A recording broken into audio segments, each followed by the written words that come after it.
What is most important when learning technique? That's a good question, Sean. Well,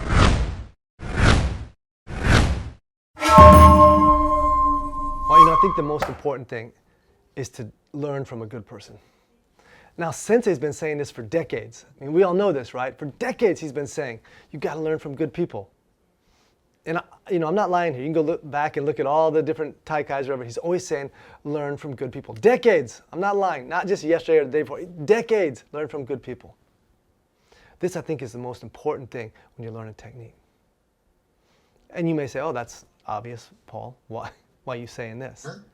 You know? But I just want to tell you that there are so many people out there that they say to me, oh, that guy's technique is so good. He's so strong. He's a fighter. Technique is crisp. I'm going to go learn from him. Yet that guy, he beats his wife, beats his children. He's a drunk. They're like, but that's okay. He's got really good technique. I'm going to go learn from this guy. I've actually heard, I actually know about cases like this too, where, people have been actually raped by teachers. And then it's tragic. They say, well, oh, he still has to teach me some more things. So, he's still got some more technique that I need. So I'm going to go back and learn again. It's tragic that this happens. And you don't need to learn from bad people. You don't need to do it. If they're telling you that they're the only ones that have it, that they have the secrets, then you absolutely know to run. You're in the wrong spot. Look, technique, that's the easiest thing. I mean, there's technique everywhere in the world. It used to be like, sort of like the domain of the Asians to have all the good martial arts, right? but now with the world becoming smaller, technique, you can find good technique anywhere in your own country. Even back in the day, you could find it in your own country. And what am I saying? I mean, but there's this kind of like misconception that the East has it. But I mean, even if you look here in Japan, there are hundreds, if not thousands, of old style martial arts. And there's a lot of good people teaching it.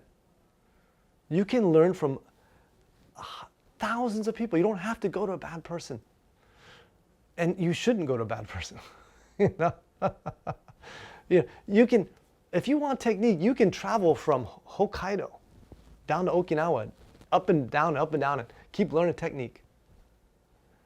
It's everywhere. People think, oh, we in the Bujinkan. Got my favorite shirt on, Bujinkan shirt over here, right? Right on. And I love the Bujinkan, right? Don't get me wrong. People will say that, the Bujinkan has all the best technique. well, there's 9 lineages, right? And there are other sokes out there, right? There's Kukishin lineages, sokes out there, right? Takumaza is one line of that. There's other lineages. There's the Hombu of the Tokaki-ryu that's out there, right? Kukishin, Takagi-ryu. There's other sokes out there. So Sensei was not the only one, right? They have the information, the techniques, if you just want to learn technique, right? Okay. Oh, Gyokuru Kotoru, right? Just go to Okinawa. Learn some Okinawan karate. You'll be amazed. You'll be like, well, that looks really familiar. I've seen that before somewhere. It's sort of like Bruce Lee, when he says, when you're first learning, there's like a hook punch, there's an uppercut, there's a jab, there's a roundhouse kick, there's a front kick, there's a back kick, and then when you train enough, it's just a punch and a kick. Right? So that's the first thing you have to understand, is that there's technique everywhere. And you don't have to train with a bad person. In fact, you shouldn't, like I said again, I'm saying you shouldn't train with bad people. Humans are these great sort of like copy machines. They mimic, I look at my son Danzo, and this kid, he mimics me like a genius. He's a genius. I think he's a genius. I don't know. Maybe all kids are like this, you know. But like, you know, he'll mimic my jokes, my speech patterns, my walking patterns, my dance patterns, whatever I'm doing. He mimics it, you know. And he doesn't even understand English or Japanese yet. Yet, he's mimicking the tonal patterns, the speech patterns. You know, he's mimicking something else as well. I mean, it's amazing. You probably know this saying, right? That you are an amalgamation of the 5 people that you hang out with, right? That when you're around people, they rub off on you, right? That's what we say. They rub off on you, right? So you may be going to somebody to learn technique, but there's something else that may be rubbing off on you, subconsciously, without even understanding. Somehow you'll start to pick up some of their mindsets, some of their habits, some of their ways of being. It just happens. So I would not put yourself in that situation. So I'll say this. A good teacher, when you go to their class, it makes you feel lighter. It makes you feel freer. It makes you feel more open, more happy, more spacious. Okay. Right? So whenever I went to Hatsumi Sensei's class, I always felt that way. I started feeling lighter. I started feeling more positive. You know, I forgot all the negativity in my life. You know, we'd be training, and it would be a 2-hour class. And literally, it would seem like 5 minutes. It was so fast. It was like, boom, gone, over. And Yabanaka and I would look at our watch and be like, what? You know, Sensei said, okay, let's call it a night. We'd be like, what? We just stopped. It's been 2 hours. We totally forgot the time. We totally forgot ourselves. And that is where the value is when you're in a class and you can forget yourself, right? When you can forget yourself, that's beautiful. That you can't pay any amount of money for that, right? That if you can catch those glimpses when you can forget yourself and just be in the moment and happy and light and free and moving, if you can catch glimpses of that with your teacher, then you can eventually bring that same feeling into your everyday life, right? It doesn't have to be like you go to the dojo and you get that feeling and then you go home and you're all depressed again, right? You know what I mean? You know, and you're back to all your problems. Now that will be like that for a while, right? But as long as you keep training and you catch glimpses and you catch this feeling, that feeling will eventually come into your life, right? It bleeds into your life. As well, if you're training with a bad person, you know, you might start to feel closed down, stifled, smothered, bound, darker, negative. And you may say, why? You know, I mean, when I went to Sensei's class and he was putting all this pain on me, like omote gyakus, and sticking his fingers in my eyes and ripping my nose off, and I mean, that doesn't make you feel happy and like and lighter and free and gorgeous and beautiful and blossoming, right? I mean, omote gyaku doesn't do that. It makes your wrist hurt. It doesn't, you know. So what is it? So what is it that's making you feel this way? Because there's something in between that's being transmitted. It's not just technique that's being transmitted. There's something in the space between the techniques. You know, Sensei used to say to be a good ninja, you have to read between the lines, like in a book, right? What's not written is as important as what's written. I think the easier way to discuss this would be music, right? Like in the blues, right? There's few notes. Basically, there's just a pentatonic scale, right? 5 notes or so, right? And sometimes it's the note that you don't play, that you leave silent, that hits the hardest, right? And it's in that silence where something is transmitted. Or Sensei would say, like, it's in the kukan where something is transmitted. So you know, again, it's not like the Emote Gyaku is making you feel this way. There's something that's being transmitted just being around a person who has the heart of a true martial artist.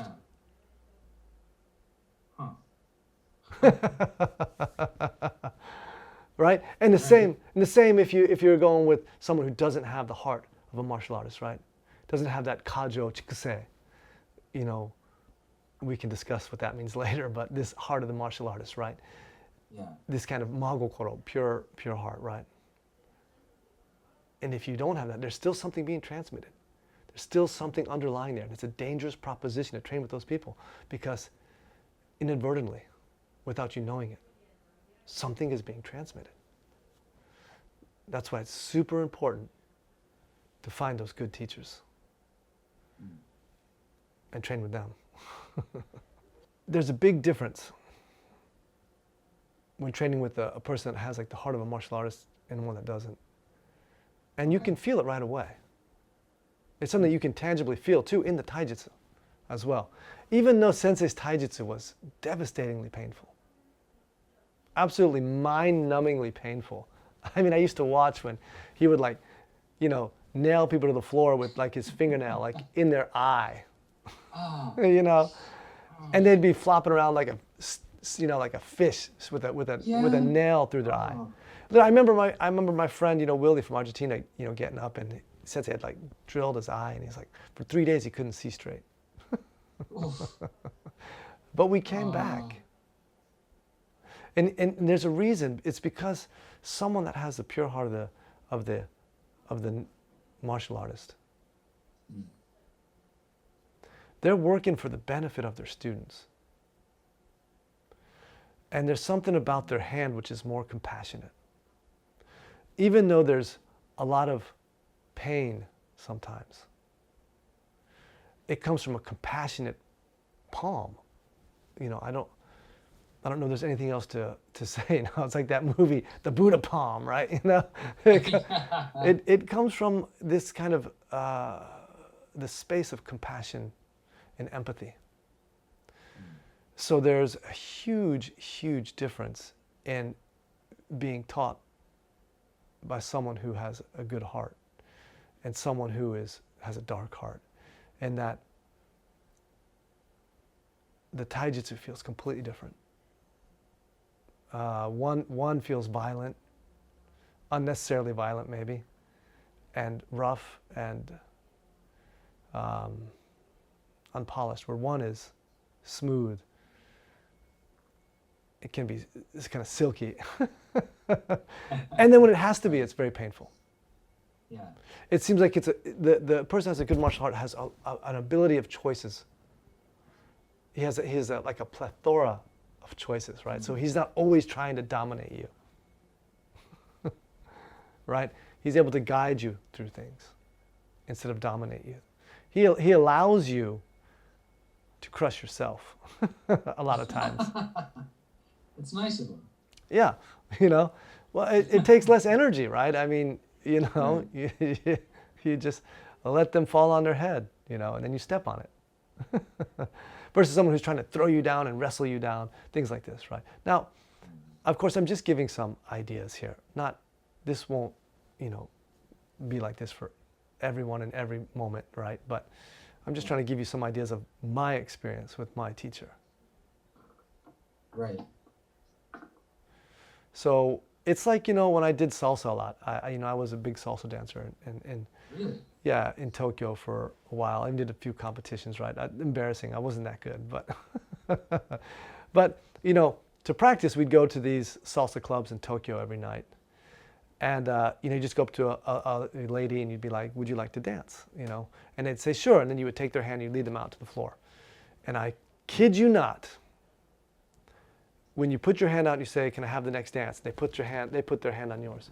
You knew, oh, this is going to be a great dance. Or you knew, oh God, what have I done? And without fail, that initial touch of the hand, you could tell if you were going to have a great dance or you were going to be really working hard trying to survive the dance. Just from that simple first touch. And it's the same way I feel in the martial arts too. I mean, sometimes, I trained with Hatsumi Sensei for 27 years, right? Trained with many people from around the world. And from the very first opening technique, oh Lord, this is going to be one hell of a night. This is going to be a difficult night, Or you say, oh wow, with this person I can explore, I can, play a bit, and we can discover together, right? So I understand the painful process of finding, compatible ukes. But sometimes it's good to have incompatible ukes because it really challenges you a lot to improve your own taijutsu, your own ability to expand and to, deal with that without getting too frustrated. So I think the most important point that I'm saying here is that you got to find a good teacher. And to do that, this is what Sensei told me a long time ago, you got to develop the Shinshin Shingang. Which is, yes, which can also be written as the Kanjin Ganame, or that which is essential. Now, of course, there'll be other ways to interpret this and discuss it, right? But those characters, this will be a whole, I'll make a video about this maybe next. Maybe we can do this in another chat. What do you think? Yeah, absolutely. But Shinshin Shingan is to have the eyes and heart of the divine, so that you can see into people, see through people, see their heart, and not get taken by the colors, the shapes of their form. Now, I've been taken by the shapes for my whole life. But finally, I have developed a little bit of this Shinshin Shingan where I can see and not be fooled by the shapes and colors and smells, right, of the world. And you can see the essence. And this is what's important, to be able to see the essence of the being in front of you. It's another expression called Jinshinkan Bujitsu, but we can discuss that later as well. And this is what's most important, is to have this. And if you don't foster this in yourself, and this happens through your training, so no worries. If you don't have this, then you're bound to pick bad teachers. And if you do have this, you're able to, find a decent teacher.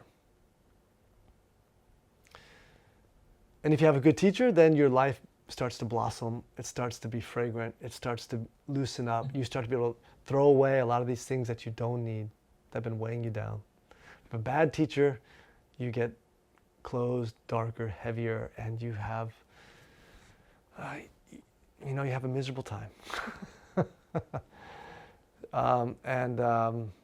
But in the end, like Sensei told me when he was telling me this, I'll say the exact same words he's saying, but in the end, we're all going to die, so don't worry, it's over in no time at all. That's what you're going to leave us with? Yeah. All right. So find good people, train with, and don't be fooled, because you can learn technique anywhere. That being said, for me, Sensei was the ultimate, my ultimate teacher, and I'm just going to try to keep chasing him, whatever happens.